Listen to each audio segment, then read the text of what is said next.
BNP chairperson ও সাবেক প্রধানমন্ত্রী বেগম খালেদা জিয়াকে নিয়ে সামাজিক যোগাযোগ মাধ্যম ফেসবুকে একটি দীর্ঘ ও আবেগঘন স্ট্যাটাস দিয়েছেন তার নাতনি ব্যারিস্টার জাইমা রহমান। মঙ্গলবার 23 ডিসেম্বর সকালে নিজের ভেরিফাইড ফেসবুক অ্যাকাউন্ট থেকে দেয়া এই পোস্টে তিনি দাদুর সাথে কাটানো শৈশবের স্মৃতি, প্রবাস জীবন এবং দেশের সেবায় নিজের ভবিষ্যৎ সংকল্পের কথা তুলে ধরেন।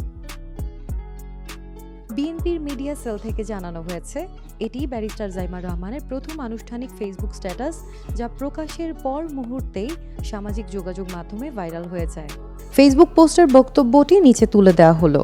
দাদুকে নিয়ে আমার সবচেয়ে প্রিয় স্মৃতিগুলোর একটি হলো পরিবারকে আগলে রাখা। একজন অভিভাবক হিসেবে তিনি কতটা মমতাময়ী ছিলেন। আমার বয়স তখন 11। আমাদের স্কুলের ফুটবল টিমের একটা টুর্নামেন্ট জিতেছিল আর আমি মেডেল পেয়েছিলাম। আম্মু আমাকে সরাসরি দাদুর অফিসে নিয়ে গিয়েছিলেন।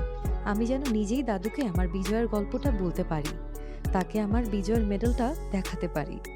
আমি খুব উচ্ছ্বসিত হয়ে গোলকিপার হিসেবে কি করেছি সেটা বলছিলাম, আর স্পষ্ট টের পাচ্ছিলাম দাদু প্রচণ্ড মনোযোগ নিয়ে আমাকে শুনছেন।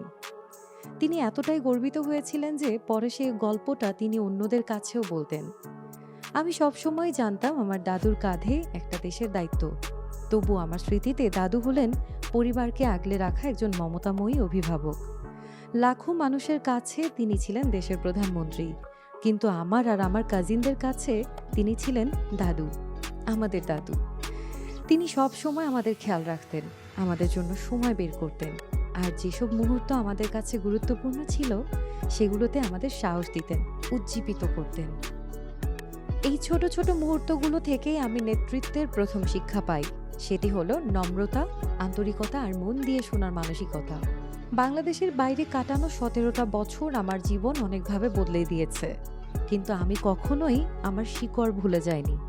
কারণ আমাদের সত্তার যে ভিত্তি, আমাদের যে সংস্কৃতি ও মূল্যবোধ, সেটি আমাদেরকে মানুষ হিসেবে গড়ে তোলে, পরিচয় বহন করে। প্রবাসে থাকা দ্বিতীয় ও তৃতীয় প্রজন্মের অনেক বাংলাদেশির মতো আমিও নিজের দেশের বাইরে ভিন্ন দেশে অনেকগুলো বছর কাটিয়েছি। লন্ডনের দিনগুলো আমাকে বাস্তববাদী করেছে, একটা বৈশ্বিক দৃষ্টিভঙ্গি দিয়েছে।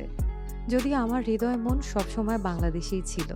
প্রাতিষ্ঠানিক শিক্ষা আমাকে শৃঙ্খলা ও বিষয়ভিত্তিক জ্ঞান শিখিয়েছে, তবে মানুষের সঙ্গে কাজ করা আমাকে শিখিয়েছে আরও অনেক বেশি।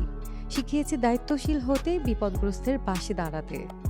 আইন পেশায় কাজ করার সময় আমার কাছ থেকে দেখা মানুষগুলোর গল্প আর সেই গল্পগুলোর যৌক্তিক এবং আইনগত সমাধান খোঁজার দায়িত্ব আমাকে আলোড়িত করেছে। প্রত্যেক ক্লায়েন্ট, প্রতিটি মামলা, প্রতিটি মানুষের সমস্যা কারো না কারো জীবনের সঙ্গে গভীরভাবে জড়িত। যারা ন্যায় বিচার থেকে বঞ্চিত হয়েছেন, অবহেলার শিকার হয়েছেন, তাদের পাশে দাঁড়িয়ে সেই বিশ্বাস দিতে হয় যে তাদের বিষয়টি দেখা হচ্ছে, শোনা হচ্ছে, সমাধানের চেষ্টা করা হচ্ছে। কারো জীবনের সবচেয়ে কঠিন দিনে তার পাশে দাঁড়ানোর অভিজ্ঞতা যে শিক্ষাটা দেয়, সেটা কোনো ক্লাসরুম দিতে পারে না। এই প্রতিটা ধাপ আমাকে ভাবতে শিখিয়েছে মানুষ হিসেবে কেমন হতে চাই। আমি আমার দাদাকে কখনো দেখিনি, কিন্তু তার সততা আর দেশপ্রেমের কথা সব সময় শুনে এসেছি। দাদু আর আব্বু সে আদর্শটাই বয়ে নিয়ে চলেছেন।